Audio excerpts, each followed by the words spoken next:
What's up everyone, welcome back to a brand new video. Like we saw at the end of the Buu saga, Majin Buu eventually got reincarnated into Oob. Not too long ago that got me thinking, what if that happened with Frieza? So I made a series about Frieza being reincarnated. But that one's gonna end soon, so I decided why not try another one similar to that, one with another villain and one that I'm much more fond of. Naturally, that one would be Cell.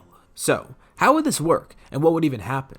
Today, we'll be covering a scenario where Cell gets reincarnated, and not as a human, but something else. For this video, let's hit a like goal of 3,500 likes. If we hit that goal, I'll know that there's enough interest to continue this series. Anyways, let's begin this story. So we do have kind of a predicament here. Cell dies so late into the story that he would still be a kid by the Buu saga. See, with the Frieza one it was different, because he died about midway into where Z was. And even though he was young in the Buu saga, we were still able to work around that and make him be useful. But for Cell it would be a lot harder. At most, he'd only be 7 by the time the Buu saga rolls around. Probably even younger, assuming that the reincarnation doesn't happen right away. But the thing is, that happens if he were a human. If he's reincarnated as something else, it actually won't be an issue. So, let's rewind a bit. Goku is with King Kai, right after Cell is killed. Gohan was able to claim victory, and even though Goku had to sacrifice himself, everything's okay now. But still, Goku's reflecting on everything.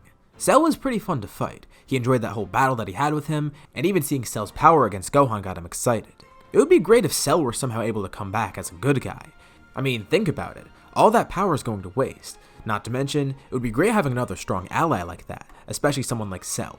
Goku sees a lot of himself in him. The two of them just enjoy fighting and getting stronger. Even though this is just casual conversation, King Kai takes note of this. It gives him kind of an idea. Yeah, Goku is right. I mean, not that he cares about having someone to fight, because that's not how King Kai is. No, he's more so interested in having another strong person protecting Earth. Especially with Goku gone, that might help a lot. It's not like he can do anything about it though, but he knows someone who can. He is still mad at Goku for blowing up his whole planet and all, but he's calmed down a bit and realized that it was the best course of action. Although he wishes Goku were just fast enough to teleport them away from the planet. But he puts that behind him. He's gonna put in a good word for Goku. They continue their journey in Otherworld as King Kai tries to find a new planet. Not long after all the events of the Cell saga, things on Earth are returning to normal. And unknown to them, King Kai asks King Yama for a favor. Well, not really a favor, more so a suggestion. He wants Cell to be reincarnated. And you know what? Yama actually agrees. He'd rather not have Cell running around in hell. And it would be nice to have another strong person trying to prevent future Cells. Whether it be another threat like Frieza, another android, or some other villain. Let's shift over to Namek now. Something weird happens there that no one really expected. Occasionally, new Namekians are born. Periodically, new eggs are made. Eventually though, this leads to the creation of a very odd egg. I mean, odd's the only way to describe it. They sense an amazing power within, and it takes a bit longer to hatch than the other eggs. They're not too sure what's happening but begin speculating. Maybe it's the birth of a strong new warrior, one that came about purely by chance. They won't know until the egg hatches though, and as time passes, eventually a new Namekian child is born. Right away they notice that he's very unique. He's born with certain features that not many Namekians have, specifically the shape of his head. It's the birth of a brand new warrior Namekian, just like they theorized, and the elders already sensed his great potential. Back in Otherworld, King Kai is with Goku and informs Goku that King Yama told him something pretty interesting. Recently a new Namekian was born, and apparently he's Cell's reincarnation. Goku's amazed to hear this. Not only is Cell reincarnated, but a Namekian? Cool, just like Piccolo. That's probably the reason he came back as that. Well, not really, but King Kai appreciates the enthusiasm. Goku's kinda bummed though. He can't go and face this guy or train him. He is dead after all. But he decides to inform everyone else. They may be able to make something of it. Although, this Namekian child's really young right now, and they don't know much about him. But if Goku tells them now, they'll know for a few years down the road. The reason why I chose a Namekian is because it's easier to fit his facial features in. I feel like trying to turn Cell into a human will look kinda weird. And also, being a Namekian gives him a lot more abilities that he wouldn't have as a human. Specifically regeneration. And not to mention, it means he would age faster, assuming he ages like Piccolo. Even though he'll only be a few years old by the time the Buu saga rolls around, if he grows at the rate Piccolo does, he'll be more than fully grown by then. Anyways, Goku begins talking to Gohan, Vegeta, and Piccolo. Feeling that they'll get the most out of hearing this, they're surprised to hear him. It's been kind of a while, about a few months since he died. But they're glad to hear from him. The reason he's contacting them is because it's important. Cell's been reincarnated. Wait, he's back again? They're immediately concerned at first, thinking he means like when Cell regenerated before. But no, not that. He actually did die, and this time he was reincarnated, but as a good guy, so there's no need to worry. This Namekian is completely pure of heart. He's pretty young right now, but he's gonna grow up as a warrior Namekian. As for his name, well, I was kind of stuck on trying to figure out what to use for him. I did have a couple options, but eventually narrowed it down to one name that I think fits pretty well. Cybo, a play on the Japanese word for cell. I mean, it kind of works in a way. Anywho, Goku tells them more. Cybo has some great potential for a Namekian. The other warriors and elders can even sense it within him. He's also inherited some abilities from Cell, not just crazy potential and power, but he doesn't know what yet because he's still training. Sometime down the road, he hopes that the people on Earth will try and meet him somehow. Maybe they can help harness his power and find a new ally that way. But it is kind of tough for them to get in contact with him. I mean, he is on a completely different planet. They'd have to fly to Namek again. And especially after last time, well, it didn't go too well, so they kind of don't want to do that again. But hey, planetary destruction is way less likely this time around without Frieza. So maybe it would be nice. But Goku begins thinking, maybe there's another way for them to meet Cybo. Eventually, he has King Kai come into contact with him, a couple years down the road after he's done a bit of training. They would invite him to Otherworld to train, but King Kai doesn't have a planet yet, and Cybo's not dead, so he's not really welcome here. He's done giving people special permissions. Losing one planet's enough. Anywho, since Cybo's gotten pretty old by now, he should be self-sufficient, and the Namekians are training him, but he's growing at an alarming rate. They've even unlocked his potential at this point too, and even then they weren't able to unlock all of it. Just with that little bit alone, he was able to surpass every other Namekian in terms of power. They were amazed. And this is where King Kai comes in. He asked if they'd be willing to send him to Earth. There's people that he could train with there to get stronger. They remember Piccolo. Dende's there too. Piccolo's the strongest Namekian that they know, especially after they're informed of his fusion with Kami. Plus, there's other strong people on Earth. They remember that one Saiyan Vegeta, and although they're not too fond of him, well, it should be okay. Also, there's Gohan there, one of the heroes that helped save Namek. They'd be fine sending him there, and he agrees. Awesome, they could take him right now. But how's he gonna get there? Goku has a pretty good idea. King Kai gives him permission to do this. Goku places 2 fingers on his head and teleports to Namek. And this is the first time we actually see Cybo in person. Wow, he really does look like Cell. I mean, that crown's kinda unmistakable. He's definitely Cell's reincarnation. Cybo wonders if this is the guy that's gonna train him. But Goku says he's kinda acting as a taxi. He tells Cybo to grab on, as he then teleports the both of them to Earth. On the lookout, Piccolo, Dende, and Mr. Popo turn around and see. Goku's back? And he's with some Namekian that kinda looks like Cell in a way. They weren't expecting this. Before Goku leaves, they call everyone else up on the lookout. Not only for Cybo to meet everyone, but since everyone wants to see Goku one last time. He can't stay for long, but King Kai's helping him bend the rules a bit so he could stay for a bit just to say hi to everyone. Goku tells him everything about Cybo that he hasn't told him before, and he asked if Piccolo would be willing to train him. Piccolo agrees. Just from him standing here, he could sense the great potential in him. Everyone else is amazed or concerned to see him here. Cell's back, and apparently he's good now. Weird. And while he's here, Goku also gets to see his new son, Goten. It would be great if he could be here on Earth again, but he's gotta go back to Otherworld. It was nice seeing everyone, and after some words with his friends and his family, he says goodbye once more, and leaves one piece of advice with Cybo.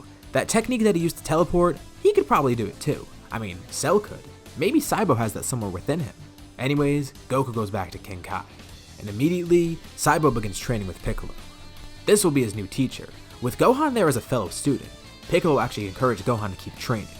Not only would it be better to have 2 students, but he could help guide Cybo in the right direction. Gohan is the strongest here after all, especially after ascending past Super Saiyan like he did against Cell. Plus, maybe he can meet a new friend. Cybo seems pretty nice. Definitely nothing like the Cell that they knew before. As for Vegeta, he drops in occasionally, but he's a bit wary of Cybo. It's just Vegeta being Vegeta, but he does keep tabs on Piccolo and his students. The great thing is Piccolo knows a lot about Cell, having fought him and seeing him fight. Since Cybo is Cell's reincarnation, he not only has that great potential that Cell had, but probably some techniques within there. It shouldn't take him too long to learn different things. For example, any of Piccolo's techniques. Cybo is amazed at how easily he can replicate them, as Piccolo continues to whip him into shape, unlocking more of his power. Cybo also trains with Gohan a lot. The two get along pretty well, and this encourages Gohan to keep training too. You know, he was worried when he heard Cell was back, but this is nice. Eventually during this time skip, Vegeta butts into the training. He wants to spar with this kid, wondering how deep his power truly goes. The two don't really know each other, but Cybo's up for it. Vegeta's working towards Super Saiyan 2 right now, but shows off full-powered Super Saiyan. Cybo's already seen this against Gohan, but Vegeta's a lot more serious with his fight, and although he's weaker than Gohan, he's still pretty strong, and definitely will be a good opponent for a sparring match. The two begin their fight. Cybo powers up, and he is surprisingly strong, but he's still unrefined as of now, and Vegeta ends up winning. But it gave him a good feel for Cybo's power and his techniques. Also, Cybo is Cell, so Vegeta thinks of it as kind of him being part of Cybo too. Cell was part of Vegeta, so it would only be natural to assume that Cybo's kind of the same. Maybe. He's not really too sure how it works himself. But maybe that'll help him relate with this Namekian more. In terms of what Cybo's going to do after his training, they're not too sure. Maybe he'll go back to Namek, maybe he'll stay here, who knows. But for now, this little trip to Earth for a few years will be pretty helpful for him regardless. And Vegeta hopes he's going to stay longer because Vegeta now wants to train him. Wait, Piccolo's his teacher. He's not going to let Vegeta take his student. Besides, who is Vegeta taught anyways? Fine, he'll let Piccolo still teach him, but occasionally Vegeta wants to train with this kid. It's better to have two people showing him the ropes anyways, not to mention another partner like Gohan that he could fight with. This is kind of a weird turn for Vegeta, taking on a student? Piccolo's amazed. He never thought he'd see something like this. Goku was right to bring Cybo here. Not only is he growing really strong, but he's affecting everyone around him. Piccolo's getting stronger, Gohan's getting stronger, Vegeta got a student. It would be nice if he stuck around on Earth, but he understands if he's going to return back to Namek soon. And luckily, returning back to Namek won't be too hard for him. Over this time training, he begun picking up new techniques that Cell had, things that Cell inherited from other fighters around him, including instant transmission, which is incredibly helpful and probably the best thing that he picked up. We eventually arrive at the end of the time skip, and Cybo's trying to think of what to do. Staying here on Earth and on the lookout would be pretty nice. I mean, he's friends with Piccolo and Dende by now, not to mention all the other people on Earth. But he feels like his home planet does need him. They would benefit from strong warriors, but before he goes, they want to give him a test of power, kind of in a fun way. Gohan flies to the lookout one day, recruiting Piccolo for the World Tournament, as well as Cybo who's up there with him. He tells Cybo this would be a great test of his power, and while they could just fight each other on their own, being in a tournament setting would be pretty fun. And after all, it was Videl who put him up to the test. He wants to recruit as many people as possible. And you know what? Cybo agrees. It would be pretty fun, adding a competition element to the kind of training that he's doing. Although, there is one issue. Something that Piccolo brings up, and they're not really too sure how to solve it. Gohan asks what it is, and Piccolo mentions. I mean, doesn't Cybo look familiar? Well, yeah, he looks like Cell and all, but oh, Gohan sees the issue. I mean, Piccolo's in the same situation. People remember who he was after all. But for Cybo, it would be different. Piccolo was a bad guy, but never instilled the sense of fear that Cell did. People will see Cybo and immediately think that Cell's back somehow. The resemblance is almost uncanny. They never consider that. It may be an issue bringing him out in public. They could probably have Mr. Satan come up with some lie about how he made Cell turn good or something, but that still might not work. But Gohan has the perfect idea, something that Cybo will even go along with. By this point, Gohan's become the Great Saiyan and everything. He did need to hide his identity after all so he doesn't get caught trying to save people. And that did work out for him, so why not have Cybo become another Great Saiyan? Wait, he wants Cybo to wear one of those outfits? Piccolo says there's no way he'll be up for that, but Cybo agrees. He actually thinks that would be awesome. He grew up a lot with Gohan and relates to him a bit. He thinks that outfit's awesome. Finally, Gohan gets some appreciation around here. He knew that outfit and pose was cool. As they prepare for another Great Saiyan, or I guess the Great Cybo Man, everyone else starts preparing for the tournament too. Goku's excited as well. He'll be back for 24 hours, enough time to fight in the tournament and see everyone. It'll be a nice opportunity for him to meet Cybo again too. Curious to see how he's progressed. But as we know, the tournament's not going to go so smoothly. This entire time, Deborah and Babidi have been on Earth, trying to plan when to strike. The tournament seems like a perfect opportunity. A bunch of strong people will be there and they can get energy to revive Majin Buu. They wait patiently and happily for the tournament to come. The last part ended with the group finding out about a tournament coming up. And naturally, everyone's pretty excited. It's an opportunity to finally fight again.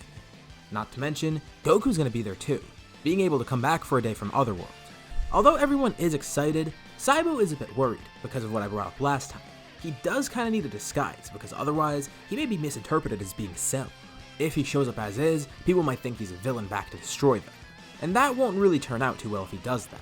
Luckily for Cybo, most of the Earthlings in Dragon Ball are incredibly stupid, so he just has a very simple disguise. Sunglasses. That's actually enough to hide him from everyone.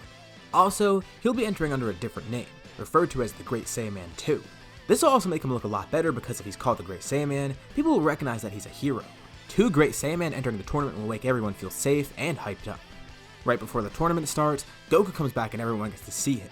This actually gives Cybo an opportunity to learn more about Goku, besides what he knew before.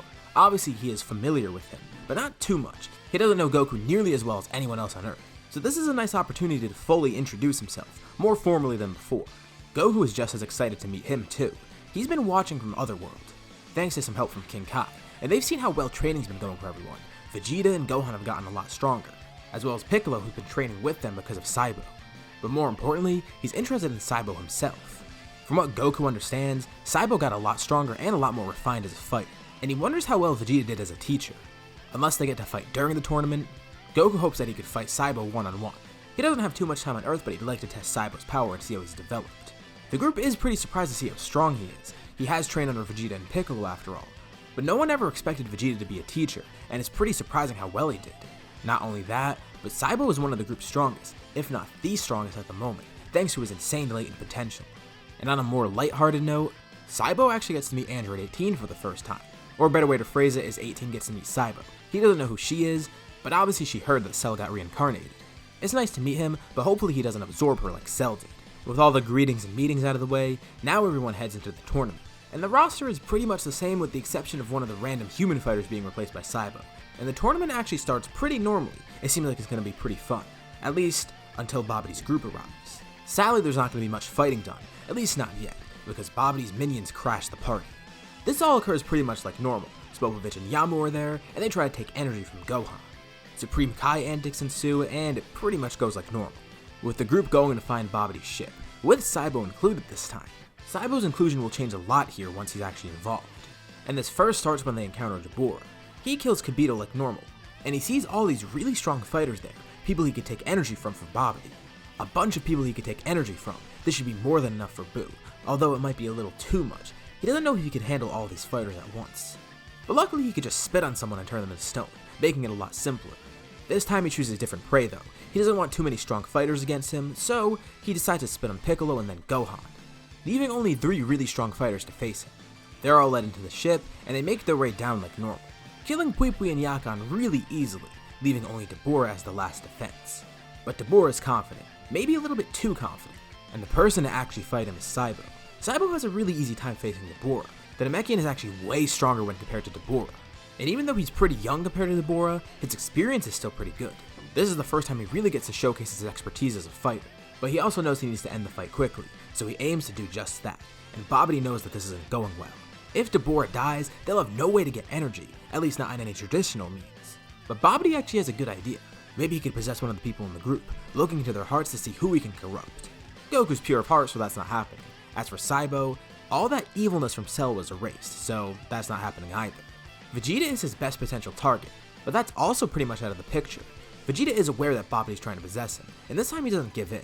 Unlike before in the original story, Vegeta's content with where he is. He's stronger, and if and when he does fight Kakarot, he feels it'll be a lot more even. And he has no desire to go back to his evil self because he feels pretty fulfilled with his life. Having Cybo there as a rival and a training partner, it's pretty helpful. He's also grown surprisingly closer to Piccolo and Gohan, both of whom train alongside him a lot. So he's not going to give in to Babidi's magic, and there's no Majin Vegeta here. And this leaves Dabura to get desperate, but he has a plan. During their fight, he turns to Shin quickly, spitting on him and turning the Supreme Kai into stone. Then lunging over towards him, Cybo tries to catch him but it's too late. Dabura grabs onto Shin, taking him hostage, unfreezing his head and then holding his sword to his throat. If any of them come closer, he'll kill Shin, as Babidi then teleports both of them away to Babidi's lair. They unfreeze Shin, and Dabura then stabs him, taking most of his energy. It's not too much, but it does contribute to Boo. Not to mention, Gohan is a bit stronger in this scenario, so they already got more energy than before. They just need a little bit more. They need a sneak attack. Dabura is sent back up with the energy collection device. And without wasting time, he immediately stabs Cybo, taking energy. Cybo isn't hurt and can regenerate, and he's able to knock Dabura back pretty quickly, although Dabura did get some energy from him. Dabura is pushed back into Vegeta, who then launches a blast right through his chest, knocking Dabura back into Cybo, who finishes him off. And just like that, Dabura is dead, and everyone that was turned into stone gets unfrozen. But they notice something weird. They look around and they don't see that energy collection device, the one that Cybo just got stabbed with. In the midst of all that distraction, Babidi was actually able to sneak up there and take the energy, and this little bit from Cybo is actually enough. It's just the amount he needed to revive Boo. They make haste as they go to find Babidi, with Piccolo and Gohan then joining on the ship.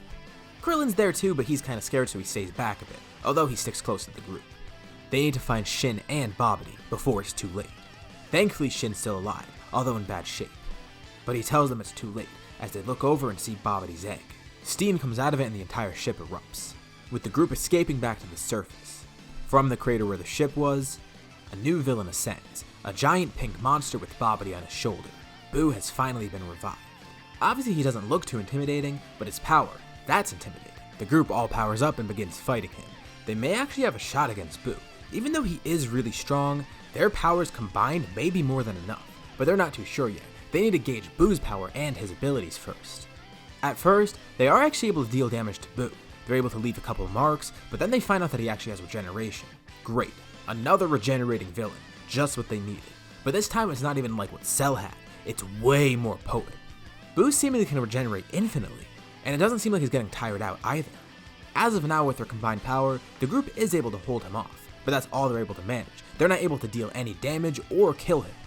Right now they're essentially just buying time while they figure out what to do, unsure of how to defeat a foe like this. They never thought they'd meet someone this strong. Right now he's fighting 3 Super Saiyan 2s, Piccolo, Cybo, and although they're not doing much, Krillin and Shin. But even with all these strong fighters against him, Boo is brushing off every attack. Bobity's laughing. This is incredible. He expected nothing less of Majin Buu, and he watches on delighted as Boo continues winning the fight. Not only is he powerful and able to regenerate, but his magic is another issue too. They need to find a way to work around all of that. And luckily, Goku may have an idea. He wanted to kind of hold this back to see how everyone else would perform without it. And not to mention, using it would shorten his time on Earth and he'd have to go back to Otherworld a lot sooner. But he has a trump card, something up his sleeve that he hasn't used yet. Much to everyone's surprise, he begins powering up, going past Super Saiyan 2 in terms of power. His hair begins growing, his aura gets more intense. And there in front of them, they see Goku now in Super Saiyan 3. This is amazing! They didn't know there was a form beyond Super Saiyan 2, much less something this powerful. And with Goku now having this power utilized, this gives the group a huge boost. Before, they were only holding off Boo and buying time, but now they actually have an advantage in power. An advantage that's large enough for them to possibly kill Boo, destroying every piece of him quicker than he could regenerate. But this isn't a guaranteed victory. They need a combined attack, perfect coordination to allow Goku to utilize this power to its fullest, defeating Boo in the process. Working on their toes, they're able to quickly come up with a coordinated move. Piccolo and Cybo start first with a distraction, each of them launching a bunch of ki blasts around Boo, creating a Hellzone grenade. They draw all the ki blasts in, creating a massive explosion and a smoke screen. With all the debris dissipating, they see Boo there with a little bit of injury, although it's not too bad. He laps it off and begins regenerating, but before he does, he's then hit by 2 blasts from behind. 2 Kamehamehas, both from Goku and Gohan. This stops Boo from regenerating as he turns around, ready to attack them. He draws his hand back and prepares a ki blast, but before he can attack, he's then hit again from behind, this time with a final flash from Vegeta and Cybo. Goku grabs Gohan and they teleport to where Vegeta is, getting out of the way so they don't get hit as well. Boo is sustaining more and more damage, and whenever he's about to regenerate, he's hit again by another attack. The final flash is hit dead on, with Krillin even jumping up and throwing a barrage of Kienzons at him, and Piccolo launching a light grenade. As all the attacks land and the light dissipates, they see a mangled and beaten Majin Buu standing there. He's about to regenerate once more, but before he even can, he's hit by another blast. A full power Kamehameha from Gohan, with Goku then joining in with his own. All at once, the group launches a massive beam attack, combining together as it hits Boo dead on. Babidi tries to escape, but then he's hit by a laser that goes right through him, falling to the ground as he looks up and sees Shin standing over him, finishing the job and killing the wizard. Shin watches on as the blast eradicates Boo, and just for good measure, the group continues firing, just to make sure they erase every little bit of him. They stop launching their blast, and left behind is nothing but a crater. No Boo in sight, not even little pieces of him. He's completely gone, no regeneration. And just like that, they were able to stop Majin Buu and Babidi. But this does pose a pretty big issue. Goku wasted a lot of his time on Earth by using Super Saiyan 3, and immediately after, he's going to be taken back to Otherworld. He tells everyone it was nice to see them once more, even though he was only here for a couple hours or so.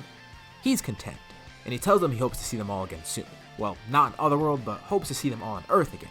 But in the off chance that they do die, he looks forward to seeing them in Otherworld too. With that awkward goodbye, he leaves, meaning this arc ends without Goku being revived. But wait a second, even though they took some time away from the tournament, there may still be enough time to get back. The crowd's probably still there, and maybe they can get back and do something about it. Although they are a bit worn out, and they do need to get the Dragon Balls to revive Kibito, but Shin volunteers to do that himself. He doesn't really mind. They help save the entire universe by eradicating Majin Buu, so he'll let them have their fun. The group all heads back to the tournament, and now the order of the tournament is kinda messed up since they did leave. But they're willing to work something out and they create a new bracket. Also, Gohan and Cybo realize that their disguises are ruined. Well, so much for their secret identity, but they're all looking forward to fighting. The bracket goes like this: 18 versus Vegeta, Gohan versus Krillin, Cybo versus one of the random human fighters, and Piccolo versus one of the random human fighters. And it's pretty clear how these fights are gonna go. First is 18 versus Vegeta. This is a kind of weird matchup, but the two do enjoy their fight, although Vegeta does win, finally getting payback for that time 18 broke his arm. meaning Vegeta's gonna move on to the next round. Next is Gohan versus Krillin, and I don't think I need to tell you how this goes. Krillin's obviously gonna win here. I mean, he's pretty much the strongest of the group. No, obviously Gohan wins this one, with Cybo and Piccolo also winning both of their fights.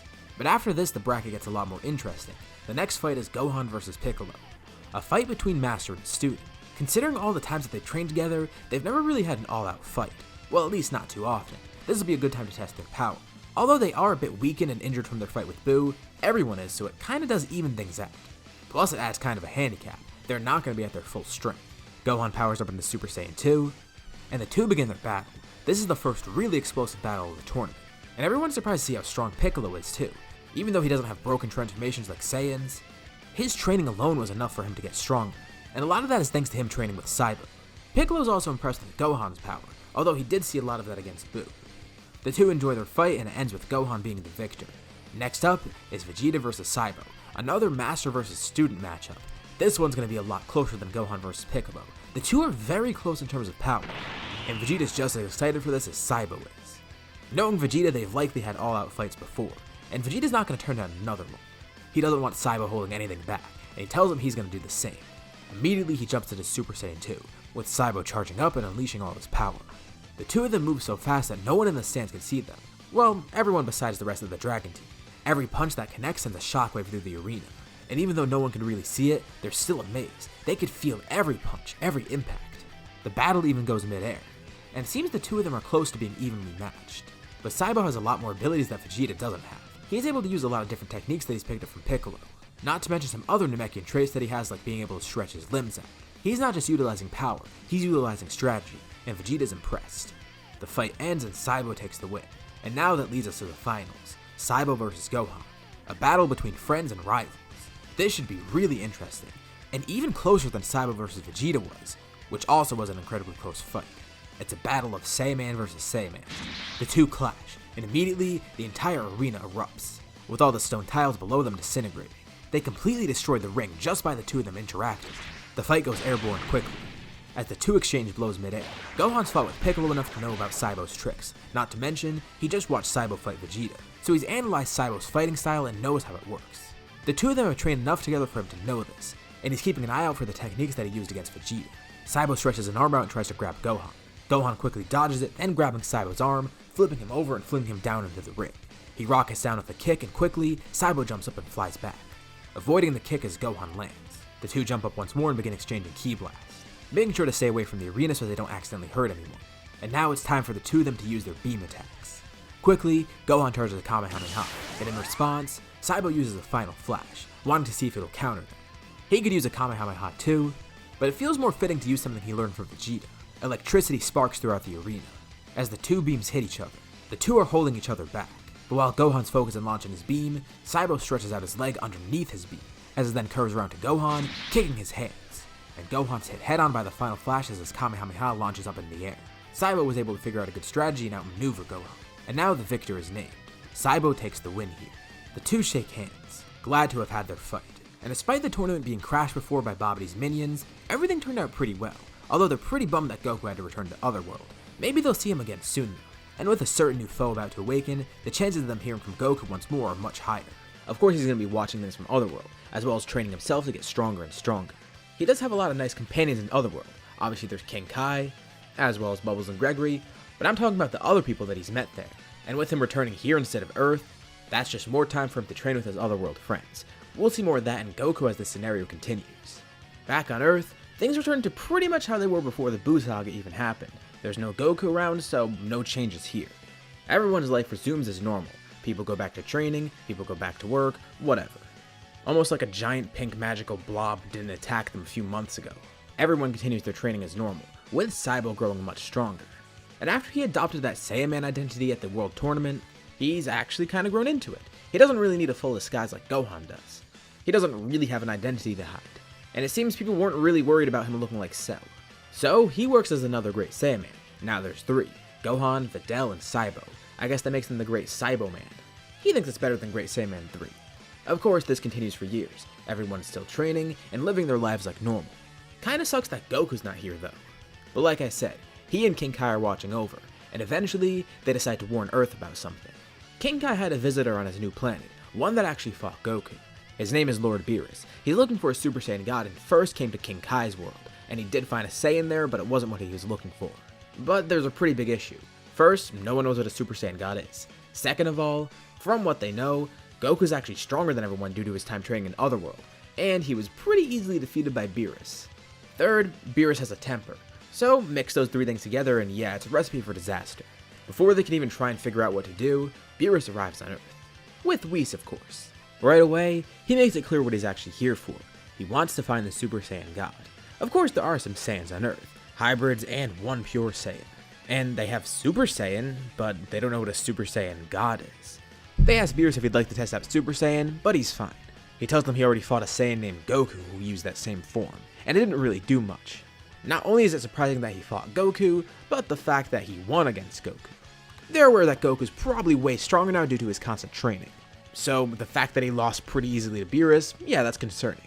There are some other strong people on Earth. I mean, there's 2 Namekians that are pretty strong. But Beerus says unless there's some sort of Super Namekian God, he doesn't really care. He's just looking for the Super Saiyan God. Alright, well, they don't really have any way of knowing what that is. But Cybo gets a great idea. Namekians are actually really good at lore keeping. So maybe they can consult the Namekians. And even though Beerus and Whis could just go to Namek on their own, Cybo actually has a faster way. He's perfected instant transmission just like he kinda used before. So he brings Beerus and Whis to Namek. With Mori as the Elder, they just consult him. And they have the perfect plot device, the perfect source of info for what they need. The Namekian Book of Legends. Looking into it, they actually do find some stuff about a Super Saiyan God. They learn about the history behind it and what a Super Saiyan God actually is, and how to get one. Although there is kind of an issue that Cybo notices right away. They're going to need 6 Saiyans total for the ritual, 5 to actually do the ritual, and 1 to actually have it performed on him. That's going to be an issue. He takes Beerus and Whis back to Earth, and they try thinking of what to do. But Whis then comes up with a good idea. But first he needs to consult Videl. Videl then reveals that she's pregnant and Whis somehow knew, which is kind of weird, but whatever, she doesn't question it. So that's another Saiyan right there. They could just bring Goku to Earth, but Beerus and Whis don't really want to do that. They'd rather not mess with Otherworld and they could just do it with what resources they already have. So who's the other Saiyan then? That's only 5, even with Videl's pregnancy. Beerus and Whis look at Cybo. From what he's told them, he's a reincarnation of Cell, an android who was part Saiyan.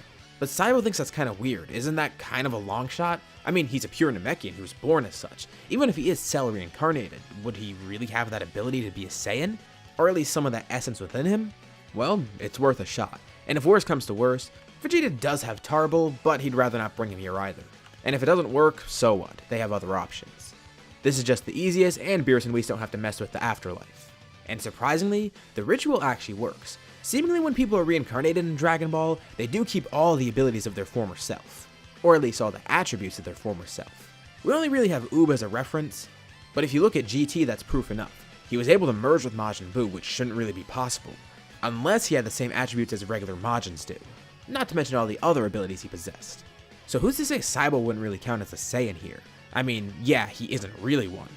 But again, I'm just taking liberties to make the plot more interesting here. I've already discussed before that he's not a regular Namekian. Him being a reincarnation changes everything. So the ritual worked, but who did they perform it on? Well, the person they chose was actually Vegeta. It was best to try it on a pure Saiyan first, since he was the only pure Saiyan there. Not to mention of all the Saiyans there, he was the strongest. But of course, all that matters to them is that the ritual actually worked. And that's all that really mattered to Beerus too. Funny, it's Vegeta that was the Super Saiyan God. He didn't know Vegeta from before, but he never really expected this to happen. There's not really too much to cover from the fight here. It would go pretty similar to what Goku's went like. Obviously the specifics of it would be different, but it's not really worth going into because the result would be the same. Vegeta would still lose, but then Beerus would still see the potential in him. So, what happens resulting from this? Well, Cybo kind of wants a god form of his own. He always does want to get stronger. And seeing this, he wonders if it's possible for him to get something similar. I mean, if he was able to be part of the ritual, shouldn't that mean he could access something similar to that form? Well, he hopes that's the case. But even better, maybe he can go back to Namek and check more on the Namekian Book of Legends, seeing if there's anything in there about Namekians becoming gods. Who knows, if there is something, that would apply to Piccolo too. So, the two of them take a brief trip to Namek, going there to study everything that they can. And from what they find, it turns out that there is something for them. Of course for Cybo it might be completely different because he's not a normal Namekian, but for Piccolo, he actually sees the next step in his evolution. He wasn't aware that he had access to forms like that. But then he remembers that he's in a Salad Saiyan video and I play favorites with Piccolo all the time. So he sees why this is happening. This only encourages them even more. Of course, they were going to get stronger regardless, but this is completely new. Eventually, Vegeta ends up going to Beerus' planet, with Piccolo and Cybo tagging along. Well, they weren't really invited, they teleported there. And they expected Beerus to be mad about it, but they brought food along. Hopefully that's a good enough gift. And he accepts it. I mean, it's food. He'd never turn that down. So, the two of them begin training with Vegeta on Beerus' planet. What about Gohan, though? He still is training after all on Earth, trying to get stronger and stronger. Cybo is one of his rivals and friends, too. The issue with him is he can't just leave Earth like them. He has responsibilities here that he needs to tend to. But thankfully he has other ways of catching up. Obviously he can try and find new methods of training. Not to mention, him being a hybrid Saiyan is a huge help. He grows a lot faster than normal Saiyans would, or anyone else for that matter. So yeah, even if he's not getting any god forms or whatever, he'll be fine. He'll have his own way of keeping up with everyone. And speaking of Gohan, he faces the perfect test right after, and that's Frieza. He returns from the dead after being revived, plotting his revenge against everyone on Earth, specifically Goku. However, from what his forces tell him, Goku's been absent for a while. He's shown up here and there, but they don't know what happened to him. It seems he's off planet for some reason. Whatever, as long as they attack Earth, maybe that'll draw him out to come there. After some brief training, Frieza heads to Earth with his army, and the only people there that he encounters are the humans and Gohan. Piccolo, Cybo, and Vegeta are off planet. And Goku, well, he's dead.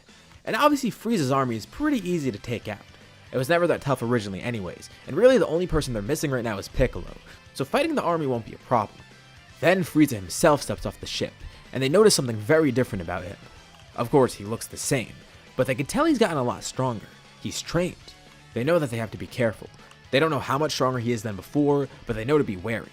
Although, Gohan feels confident. No matter what happens, he feels that he can take on Frieza. And this isn't him being overconfident like before. He realized that Frieza is a very credible threat. And even if Frieza does have some sort of new power, Gohan feels he can defeat Frieza before he uses that power. Frieza is also underestimating Gohan right now. In his first form, he starts out by shooting a laser at Gohan, which does absolutely nothing. Gohan's not even phased and the laser just bounces off him. He keeps shooting attacks at Gohan, but they do absolutely nothing. Alright, he may have underestimated the Saiyan. Now he'll try and see how Gohan fares against his final form. And obviously this does phase Gohan more. Frieza's definitely stronger than where he was on Namek. But Gohan can tell, Frieza's still being too overconfident, a mistake that Gohan's made before.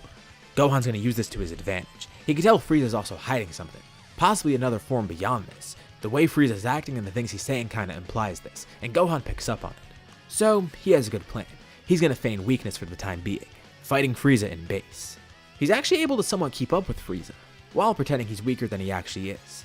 The two of them trade blows for a brief while, and it seems like Gohan's losing ground. Frieza laughs. Is this really all he's got? He doesn't even have to use his new power. It seems like training all that time was kinda worthless, and that confirms Gohan's suspicions. He does have a new power. On Beerus' planet, everyone's watching. They could sense Frieza's power and consider going there, but Whis tells them that it might not be necessary. Obviously Gohan's not in his full power yet, and from what Whis can tell, he has a good plan. And Whis is exactly right. Gohan decides to take no chance. This is his opportunity. Frieza thinks he has the upper hand, and Gohan completely reverses it. Instantly, he powers up into Super Saiyan 2. Frieza's stunned by this. The sight of another Super Saiyan terrifies him, and that only gives Gohan more of an opening. It would be nice to see Frieza at his full power, and it probably would be fun to fight him. But Gohan doesn't know how strong Frieza is in that form, and he doesn't want to take that chance. Immediately in Super Saiyan 2, he goes for the kill. He vanishes from Frieza's sight, and Frieza looks around rapidly, but he doesn't see anyone. He then feels two hands on his back and realizes Gohan's right behind him, but he can't react. It's too late. Immediately Gohan launches blasts from both his hands, incinerating Frieza before he could even transform. And just like that, Frieza is stopped due to a smart decision from Gohan. He should do this more often in fights. Well, with Frieza he was kinda unpredictable. He is curious about whatever new form he had though. But this is also a huge confidence boost for Gohan. He's defeated another enemy, and it shows that his training is going really well. So now, I want to cover a bit of everyone's training. I've said they've all been training, but really only Gohan got the spotlight here so far. But there have been some nice developments, specifically with everyone on Beerus' planet. For one, Vegeta's been practicing more with Super Saiyan God, and he was even able to evolve it somehow, getting it much stronger than before by combining it with Super Saiyan. This created a new blue-haired form, so he just simply calls it Super Saiyan Blue. You know, if he lended Gohan God Ki somehow, maybe he can get access to this form. But as far as Vegeta can tell, Gohan's interested in going his own route, and of course he's not going to come to Beerus' planet, so they'd have to wait until they go back to Earth. But Vegeta's growing far stronger, and he's very pleased with his progress. As for Gohan, he actually is working towards improving Super Saiyan 2. He remembers that Super Saiyan 3 thing that he heard from Goku, and actually he has briefly tapped into it before, But he noticed some pretty glaring flaws with it, so before he even tries to use that, he's going to try and work around it. For all he knows, he might find something even better than Super Saiyan 3, maybe something between 2 and 3. Piccolo's also made some great progress too. With what he learned from Namek, he actually knows of the Namekian god now, and he's able to unlock a god form of his own. The changes aren't as drastic, but in terms of power the increase is definitely noticeable. I guess we could simply refer to this form as a Namekian god. He sees what Vegeta did by combining Super Saiyan God with Super Saiyan, and obviously he can't really do that because he doesn't have a super form of his own like Super Saiyan. But it gets him thinking, maybe he can upgrade this form in some way. He could probably power it up somehow in the future. So that's what he's working towards now. As for Cybo, well, it's a bit more complicated. He actually does access the Namekian god form, but something's weird about it. It's not the exact same as what Piccolo has. Sure, it looks the same on the surface and it does make him stronger, but Cybo can tell that something's off with it.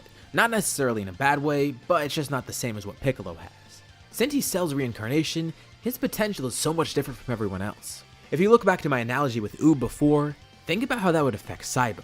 Technically, he could do any form that he wants. Saiyan forms, Frieza forms, Namekian forms.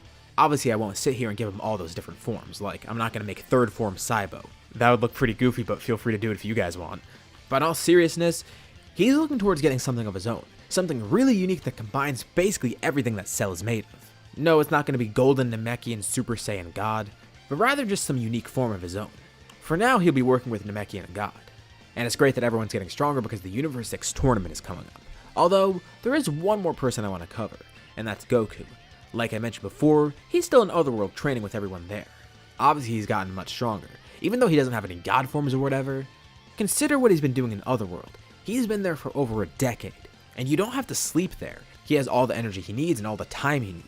Plus some pretty great partners there, and some great techniques that he's been learning. But he's still trying to surpass his own limits. With all the time there, he's more than perfected Super Saiyan 3. With him being dead, of course the flaws of it don't affect him. But with how much he's used it, he's mastered it to a point where that wouldn't even be a problem if he was alive. Really, he's been doing this so he could use Kaioken on top of Super Saiyan 3.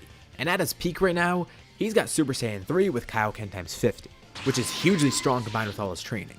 Although he feels he can accomplish more, he's got some good rivals in Otherworld to help him along the way, such as a guy he met named Pycon, but he's also going to try some new forms of training. Hey, you know what? King Kai knows the other Kais, right? Maybe he can try training with them, whether that be the other Kais alongside King Kai, or even people higher up the ladder. Following the last part, we get into the Universe 6 tournament. Things are going to be pretty strange this time around. For the team, it's going to be Vegeta, Piccolo, Cybo, Gohan, and Krillin. A pretty good team, but as you'd probably expect, it's not going to be too tough for everyone to face their opponents. We'll be kind of skipping through this so we can get to the next arc, but I will cover the tournament briefly. Piccolo's going to be the first contestant for Universe 7, and he's so much stronger this time around that no opponent is a problem for him. Not just in his base either, he also has access to Namekian God, which he doesn't even need to use here.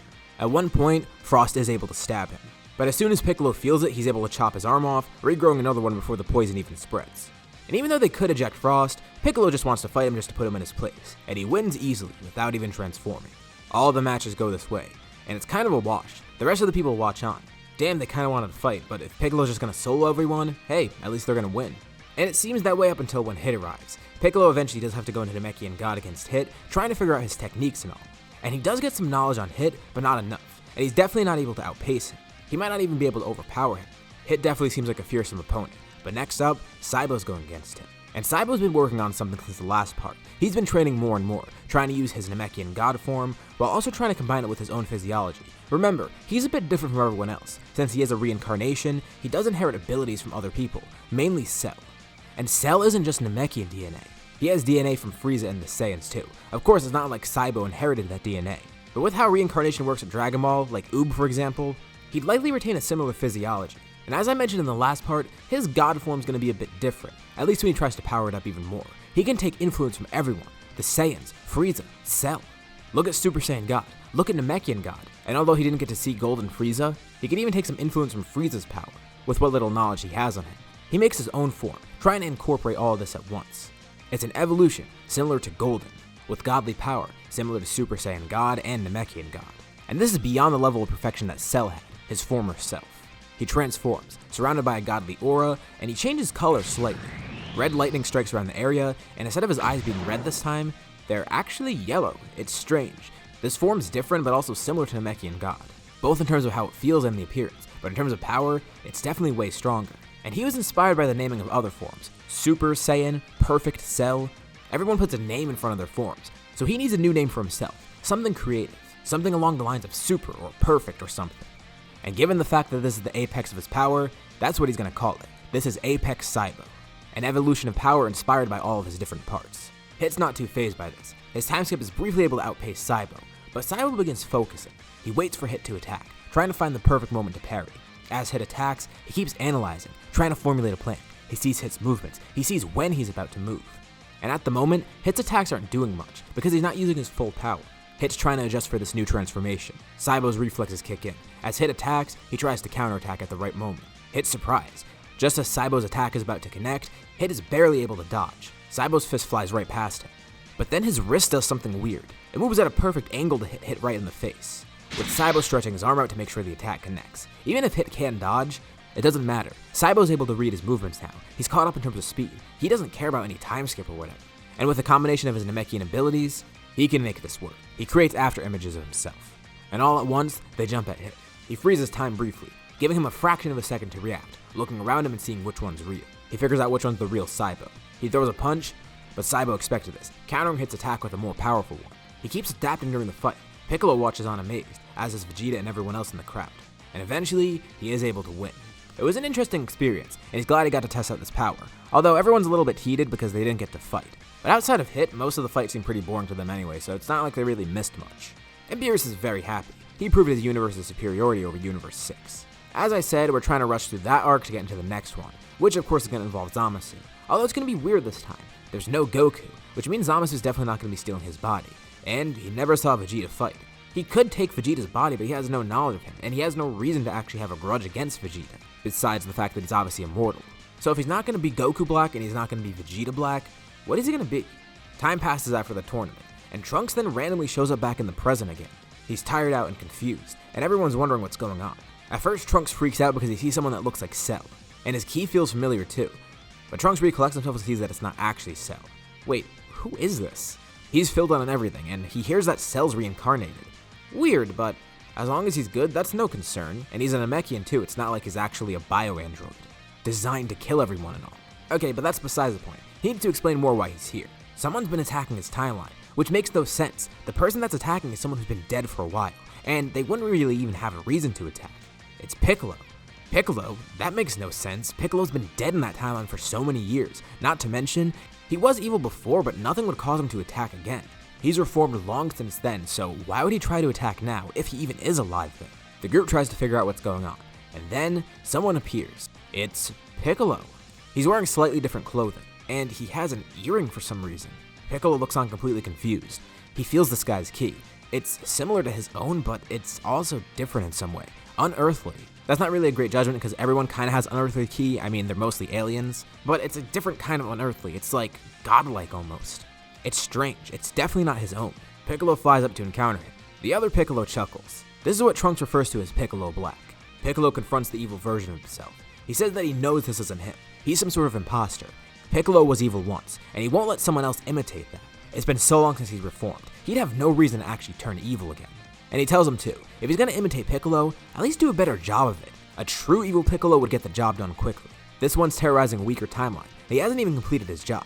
This actually angers Piccolo Black. Piccolo says it's an embarrassing display, coaxing the other Piccolo into attacking him. As soon as he launches an attack, Piccolo transforms, going into Namekian God. A fist flies right past Piccolo's face. He grabs the arm and rips it clean off. Of course, the other Piccolo can regenerate. But then Piccolo sees something weird. On that arm that he just grabbed, on the hand, there's a ring. Piccolo Black looks down at his new arm. He needs that ring back. Piccolo would obviously pick up on this reaction, seeing what's happening. This ring must be important to him. He's not too sure what it is, but he's going to keep it away from this other Piccolo. He effortlessly fights the clone of himself. In Namekian God, the other Piccolo is no match. So he's gathered that this guy is some sort of imposter. But why? Who is he and what is he doing? And why pretend to be Piccolo?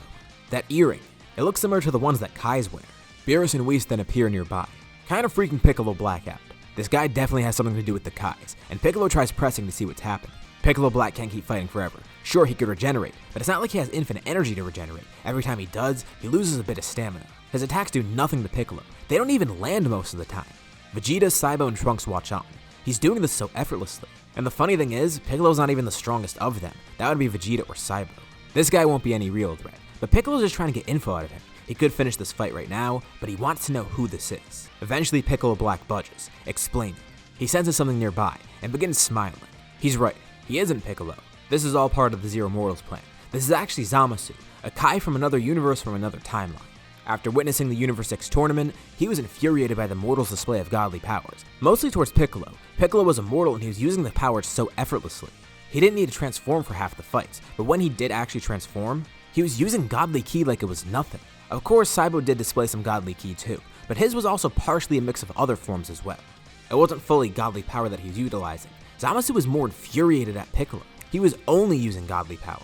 He was thinking of carrying out this plan anyways, and he ended up taking Piccolo's body for himself. The magical abilities of Kais and Namekians combined, as well as the power of God Ki within it. It should be enough to take over any timeline. No, all of them. And the reason he got so smug all of a sudden is because an ally appeared. Zamasu himself. The other one. This just confuses everyone even more, and Zamasu's wondering why it's taking so long. Piccolo Black says it's because he doesn't have his time ring anymore. The other Piccolo got it. Oh, so that's what it is. That's what allows him to travel through time, and that's how he got here. Cybo immediately launches a blast at Zamasu, incinerating him, and then he just completely regenerates from it. Oh yeah, there's another Zamasu involved, and he's immortal. Piccolo Black almost forgot to mention. Then, Piccolo just backs off from fighting himself. Piccolo Black's confused. What's he doing? He tells Cybo that he could have this one. Piccolo's gonna take on Zamasu. Piccolo goes to the ground, picking up his recently discarded turban. Cybo goes to fight the Piccolo imposter, and Piccolo Black actually seems kinda concerned. This was that other guy. His power seems strong, and he did consider stealing his body, but he didn't. He backs off. This guy might actually be slightly stronger than Piccolo. No, way stronger than Piccolo. Cybo simply powers up into Namekian God. He doesn't even need his apex form.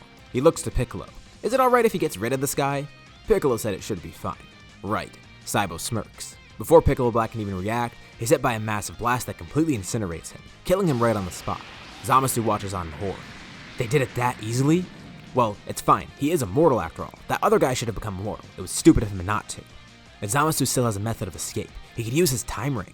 He lifts his hand up and laughs. Even if they could defeat Piccolo Black, it doesn't matter. He can carry out the Zero Mortals plan himself.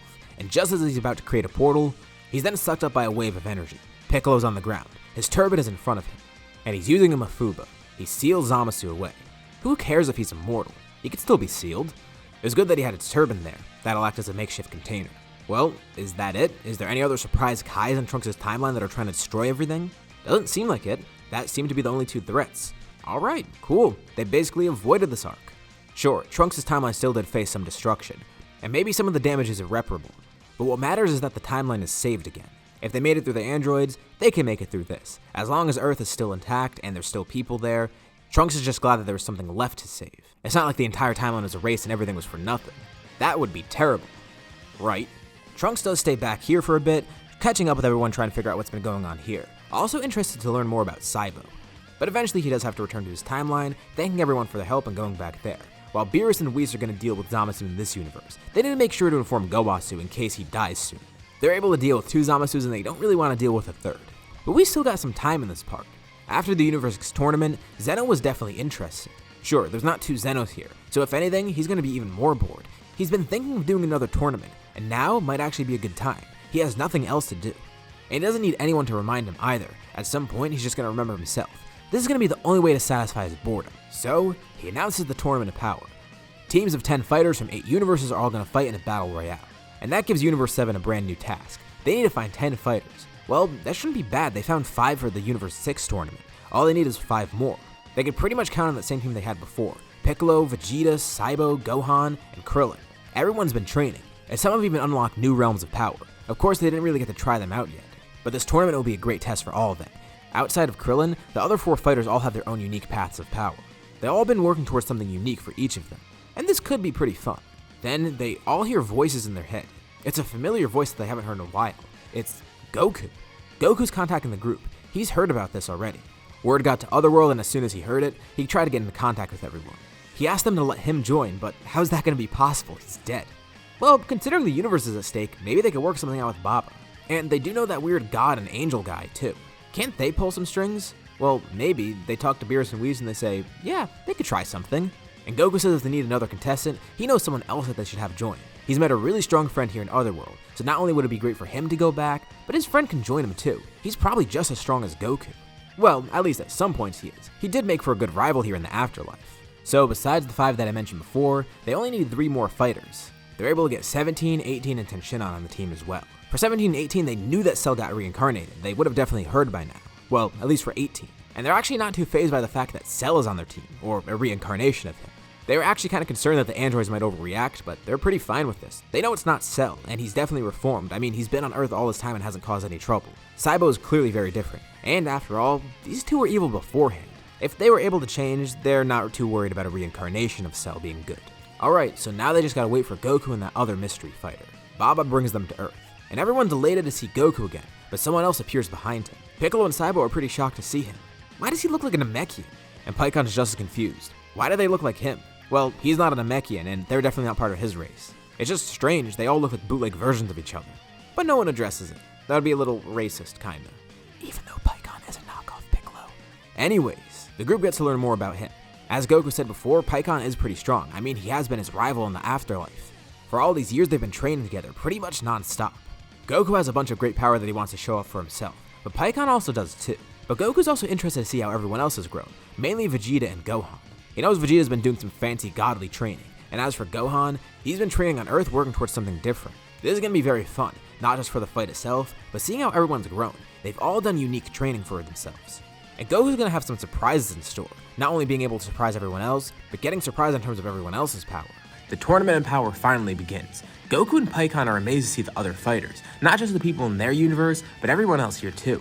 They don't know much about the multiverse, but they've probably received some anecdotal info from people in Otherworld. Like, they've definitely heard rumors of it, and they've seen what's been going on with Universe 7 in the main timeline. This is insane. They knew of a multiverse, but they didn't know there was so many others. Especially with strong people like this. Although that definitely means they need to be careful. Considering the fate of their universe is at stake, yeah, they definitely need to make sure that they don't mess up here. But Goku still does want to enjoy himself. Similar to how I do with some of my other scenarios, we're going to skip the unimportant parts of the Tournament of Power to get to the more interesting parts. Because it should be pretty clear that the first part of the tournament is pretty easy. Most of the lower power fighters are eliminated pretty quickly. Universe 7 is definitely at the top, although Universe 6 and Universe 11 are close competition. Vegeta, Piccolo, and Cybo are the strongest on the team, above most of their peers and above most other people in the other universes. But that doesn't mean the rest of Universe 7 is weak. They also have people like Goku, Gohan, and Pycon, who are all around the same strength in terms of power, although they have different methods of summoning that power. Even with Gohan having lower forms, he still is very powerful thanks to his hybrid potential. Of course, the rest of the team is pretty nice too. But one person that I think is worthwhile to focus on is Goku.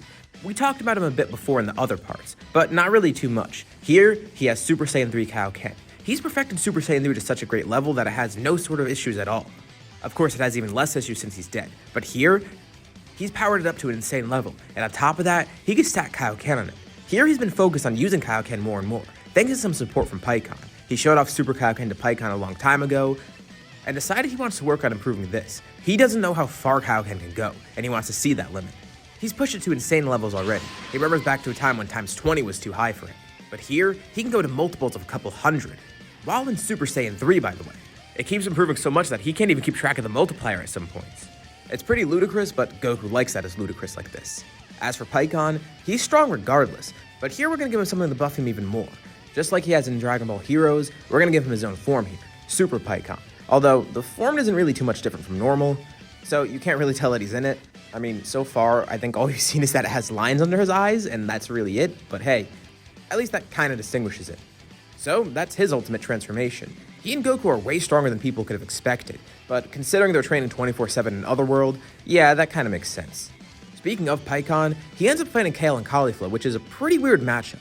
He is a pretty skilled fighter, and he's skilled enough to notice that these two might be trouble later on. Sure, individually they might not be a problem, but with two of them fighting together with great synergy, he definitely wants to split them up before it's too late. And something really strange happens as he's fighting them. One of them drops an earring in the ring. What the hell? Wait a second, he's seen this before. This looks like what the Kais wear. The other universes mention fusion, knowing what the Potara earrings are used for.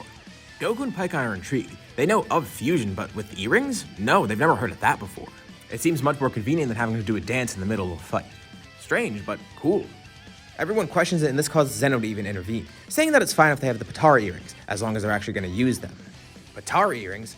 Yeah, that's going to be a problem. Goku decides that it's best to eliminate them immediately. If they're planning to fuse, that's going to be bad news. Of course, Goku might want to spar with them a bit like he did normally, but since he's been around Pycon so much, Pycon's kind of rubbed off on him and he realizes that he needs to end this fight pretty quick. making a better decision to eliminate them right away instead of fighting them more. They hold on to these Potara earrings too. If Zeno said they're okay, they might have some use for them later on. Everyone else continues their fights. Cybo and Piccolo stick together for a lot of the tournament, and they're a very powerful duo. They actually defeat most of the Pride Troopers pretty easily, moving on to some other fighters in the ring. Universe 4 has some pretty sneaky fighters, but with the battle smarts of both Cybo and Piccolo together, they're able to eliminate them pretty easily and avoid themselves getting eliminated. Since both are Namekians, they can use their stretchable arms to keep themselves in the ring much more easily. You know, something Piccolo could have done originally. They even face off against the Universe 6 Namekians. Surprised to see how strong they are. You know, they're not too different after all. Well, at least Piccolo can kind of relate with his fusions in him. Cybo's a bit of a different case, and they're intrigued to see that he's a reincarnation of an evil person. That's weird. They've never encountered a Namekian like that before. That should definitely make for an interesting fight. Although, it's not as interesting as they expect because Cybo and Piccolo are so far beyond them that it's really easy. But they do acknowledge the strength of the other two Namekians and their resolve. As we go further on into the tournament, eventually there's a fight against Toppo. Pycon, Goku, and Vegeta fight him together. Goku and Vegeta are trying to come up with an idea of how to defeat him. He is pretty strong, and if they work together, they might actually be able to pull ahead, and Pycon has an idea. He's going to help distract Toppo and hold him off, while the other two work out some sort of plan. They said they needed some time, so he's going to give them that. Weird, this seems oddly familiar, even though he's never fought with Vegeta before. Him holding off a stronger opponent to buy them some time. He has some sort of deja vu, but he can't really tell why. Goku and Vegeta haven't really fought together in a long time, hence the reason that they need to work out a strategy right here and now. Since Vegeta doesn't really know how to fight with Pycon, he relies on Goku for that. The three eventually work out a plan, defeating Toppo before he goes into his God of Destruction mode, which he has no reason to use. But there's another big issue, Jiren. By now, most of the other fighters have been eliminated, including some in Universe 7. But Jiren, he's a whole different animal. They don't know how they're supposed to defeat him. He seems really strong and he's only suppressed right now. He's not even showing off a fraction of his power. They're gonna need more. More time, more power, more strategy to actually defeat him. Goku tells Vegeta he has a plan, but Vegeta's not really gonna like it. Goku tries to pull out his Potara earrings, but they're not there. And then he realizes, crap, since Universe 6 was already erased, those Potara earrings are gone too. While Goku and Vegeta are discussing, Cybo, Piccolo, Gohan, and Pycon are fighting Jiren together. Of course, it's not really much, but they are able to hold him off and actually push him back just a little bit. They all begin to show off more power, but Jiren begins to do the same. Even with this teamwork, it's not gonna help him. He doesn't need teamwork, he could do this himself. His own strength is more than enough. He'll defeat Universe 7, claiming victory and getting the Super Dragon Balls for himself.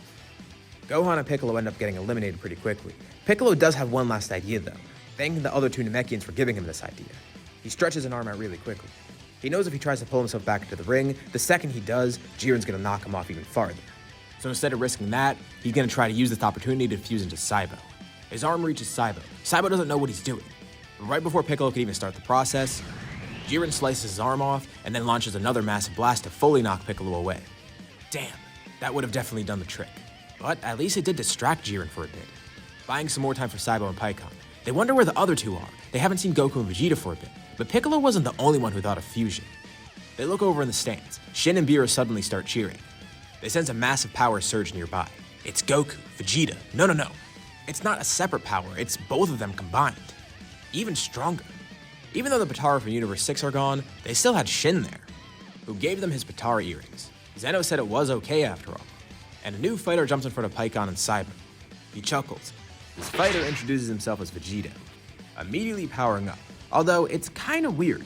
He feels strange as he powers up. I mean, it is weird because he has two people combined into one, but also because Goku's never utilized godly power like this before. He is able to utilize Super Saiyan Blue, thanks to Vegeta, and it feels weird because only one part of him is actually using it. Alright, so Vegeta granted him some godly powers. He wonders what Kakarot can grant him too. Vegeta Blue is enough here, especially with Cybo and Pycon helping him. But why not try stacking something else on top of it? Thanks to Kakarot, he utilizes Kaioken as well, creating Blue Kaioken, although it is kind of strange utilizing the two together. Blue and Kaioken is a risky thing to pull off. But thanks to Goku's mastery of Kaioken by this point, and how high he could use it regardless, Vegeta does inherit some of that. Vegeta's experience with Blue and Goku's experience with Kaioken, it combines to create a powerful combo. And they know they need to end the fight quickly before Jiren powers up even more and more. But that's really easy with Vegeta there. The fusion showcases all the power he's got, and together, the three fighters are able to knock Jiren out of the ring. So, who would be the MVP here? It's gonna be a strange pick, but I'm gonna say Vegeta because it's Goku and Vegeta combined together. Besides the fact that they got one of the most important eliminations, both of their eliminations are combined regardless. Also, their leadership and strategy is taken into account. And Vegeta has a pretty simple wish: restore all the other universes. It seems like the best option after all. So, where do we go following this? Well, as a gift, Whis revives both Goku and Pycon. Beerus was interested by both their performances, and he is thankful that they helped out the team. They really did need the help. And Pycon really has nowhere to stay, but they're fine with letting him stay on Earth, so he ends up staying there training with the others. And as for Goku, something interesting happens with him. Thanks to fusing with Vegeta and using Super Saiyan Blue while fused, he ended up accidentally obtaining Godly Ki. He tries to utilize it at one point, and he's able to transform into a Super Saiyan God, but not beyond that. He doesn't know how to use Super Saiyan Blue yet, but hey, this is huge. He was kind of far behind because he didn't have access to it. He's already starting to get caught up to the others. And he's really intrigued to train with Cybo. It's not like he really had the opportunity. Seeing more and more of his strength, as well as Piccolo's, he's surprised at how strong the two have grown since he last seen them. Especially Cybo. He knew he had some great power being Cell's reincarnation and all. And he even knows, if it weren't for Vegeta, Cybo would have been the strongest person at that tournament besides Jiren. No wonder he made it through so easily. Even seeing Cybo's transformations excites Goku. One of them is purely unique to him. I mean, he does have Namekian God, something that they've seen with Piccolo. But for his Apex form, this is insane. Not only the power from it, but it's cool to see a unique form for once. He's dealt with people transforming, but this is a new one that he's never seen. This power is definitely going to come in handy, especially in the next part as we go into the Moro arc. Since there's so many strong people on Earth now, including more motivated people, the Galactic Patrol ends up taking more long. They would have liked Boo, but this is fine too. It's not just Goku and Vegeta. Gohan wants to join along as well, and since it involves Namek, Piccolo and Cybo decide that they should join too. Even Pycon comes along. He wants to explore the universe a little bit more now that he's alive again. It would be interesting to go here with them, as well as him defending another planet like this. It is a bit of a risky strategy though. This is more energy for Moro to absorb, but it also might work. The group has a plan. With so many people here, they can use that to their advantage. So, Moro's trying to get the Dragon Balls, isn't he? Well, they have a way around that. With so many people, they decide it's best to split up. One group is going to fight Moro, while the other gets the Dragon Balls. Goku, Pycon, and Cybo decide to team up against him, while Piccolo, Vegeta, and Gohan go to get the Dragon Balls. It's actually working. Moro didn't notice the other fighters here because Goku teleported them to a different place. But still, he laughs. These three won't be able to defeat him. He sees how strong they are, but that's only going to help him. Although, they try and draw this fight out as much as possible. They're not going to show off their full power just yet. They're using as little as they can, not only to prevent Moro from stealing it, but also to stall him as long as possible. Eventually during the fight, Moro does start stealing energy from them. It's not a lot, but it's still a significant amount. But as soon as he tries to do this, he notices something really weird. The sky turns black. What? And the others laugh. He was too distracted with them to realize that there's other people here, gathering the Dragon Balls, and they even counted his henchmen. Moro tries to rush over to where Porunga is, but it's already far too late. Two wishes are made. For one, all of his power is erased. As Moro continues flying over, he feels weaker and weaker. Any power that he took from others is given back to them. And any excess power he's gained since he's been in prison is removed too. He becomes even older than he did when he landed on Namek. He's not even strong enough to fly anymore, barely even strong enough to move. As for the second wish, a wish is made to seal him with the Galactic Patrol for good. Not only is he sealed physically by the Galactic Patrol, but he's also magically sealed too, thanks to a wish from Porunga. And his power is completely drained, meaning it's going to be a lot harder for him to escape if that's even possible at all. Mayris is amazed. Wow, that worked way better than I thought. All they needed was 2 wishes from the Dragon Balls, and a strong team to distract Moro. This worked perfectly. More people actually helped them instead of hurting them. And a lot of casualties were avoided on Namek. No one actually died here, and there were barely any injuries since most of the Namekians escaped before Moro attacked them. And they're happy to see Piccolo and Cybo again. That fused Namekian warrior with Nail as part of him. That nameless Namekian that went to Earth a while ago. After all he's been through and all he's done for Namek too, they're elated to see him, as well as Cybo. Cybo is also glad to be back, and as for Piccolo, it's a bit strange, but since he's changed so much since then, especially since he has Kami fused within him, being on Namek gives him a much different feeling than last time. And they both realize they've been gone for too long. And being here makes Cybo realize he misses Namek. Of course he loves Earth and everyone on there, as well as training with Beerus and Whis and everyone else. But it's been so long since he's been on his home planet. Maybe it's time to return, at least for a little bit. And as I mentioned, Piccolo feels differently too. Maybe this might be a good experience for him. It's a nice change of environment, and maybe he can learn more about himself. More than he already knows, get more in touch with his Namekian roots. It's strange, he never thought he would miss this place. But a lot has changed since he was last here. And kind of on a whim, he and Cybo actually make a pretty big decision. Especially since the Namekian suggested. Goku, Vegeta, Pycon, and Gohan are returning to Earth. He and Cybo tell them that they're going to remain here, at least for a little while. I mean, it is their home after all. They should try and get more connected to it, at least stay here for a bit. Earth is their home too. But considering how long they've been gone, they do miss Namek. Goku, Vegeta, and Gohan are unsure at first, but it is their decision, and they respect it, seeing where they're coming from. As for Pycon, he doesn't really know them too well. But hey, if it makes them feel better, he tells them it's been nice meeting them, and he hopes to see them again soon. With Goku, Vegeta, and Gohan giving them a goodbye, as well as Mayris and Jaco thanking them. And Goku reminds them, he could always pick them up whenever, instant transmission and all. And he definitely does want to see more of them. He has to make up for all that lost time while in Otherworld, which he's also going to be doing with his family as he returns to Earth. The Galactic Patrol leaves, and Goku decides to just teleport everyone back home, telling Piccolo and Cybo he'll see them again soon. The Namekians watch as they all depart, welcoming Piccolo and Cybo back here. It's good to see them again, and they're intrigued to see how they developed, and maybe they can even teach the Namekians a few things as well. It'll be a mutual learning experience. Piccolo and Cybo might be able to train them, teaching them some things in terms of fighting, and the Namekians could probably show them some nice things as well. Most importantly, they're going to live a nice, peaceful life here. For the time being, at least. With Cybo returning to his home, as well as Piccolo, this is where we're going to leave off this scenario. So, what did you guys think about this part? And what did you think about the scenario as a whole? Leave your thoughts in the comments below. I'd love to see what you guys think. And if it continues, what would happen next? I could go into the Granola arc, but since that's not finished and it doesn't really pertain much to this series, I'd rather wait until it's finished. As always, if you liked the video, be sure to drop a like, and let's try to hit that like goal from the beginning of the video. It helps out the channel and lets me know that you guys want to see more scenarios like this one. If you haven't already, why not subscribe, as well as clicking the bell icon to be notified about any future uploads on my channel, including more parts of the series or any other videos like it. Anyways, thank you all for watching, thanks for supporting this scenario, and I'll see you all in my next video.